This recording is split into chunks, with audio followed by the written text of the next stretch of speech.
ليه دي بقى فرصة للتغيير الحقيقي؟ لأن الرحمة بتكون مفتوحة. النية البسيطة دي ممكن ترفعك درجات. أنا مثلا نيتي النهاردة إن أنا وأنا ماشي أساعد حد.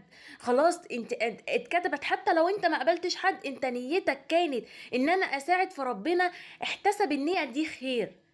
انت ممكن تتقدم خطوة او ان انت تتقرب من ربنا خطوة، تلاقي بص دي تبقى جبل من حسنات. تبقى انت احسن من الشخص مثلا اللي قاعد في البيت مثلا، لان انا نيتي كانت كذا.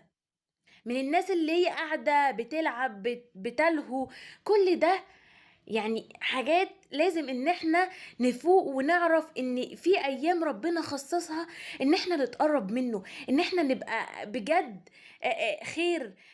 ربنا بيحبنا ان احنا نبقى ناس صالحين، فليه احنا ما نعملش كده؟ واخيرا ان العشرة الاوائل من ذي الحجة مش بس هو موسم عبادة، ده حاجة بص بتشفي قلبك من الهموم ومن الوجع.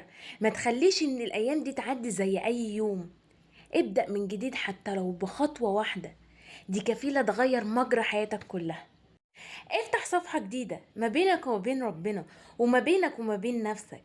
وكل سنة وانتم طيبين وأقرب إلى الله دايما، وكل اللي نفسكم فيه يتحقق. وما تنسوش تعملوا لايك وسبسكرايب، ولو الفيديو عجبكم ما تنسوش تعملوا له شير، وقولوا لي ايه ردكم في الكومنت على ال الكلام اللي انا قلته، فعلا استفدتوا ولا لأ. وباي باي.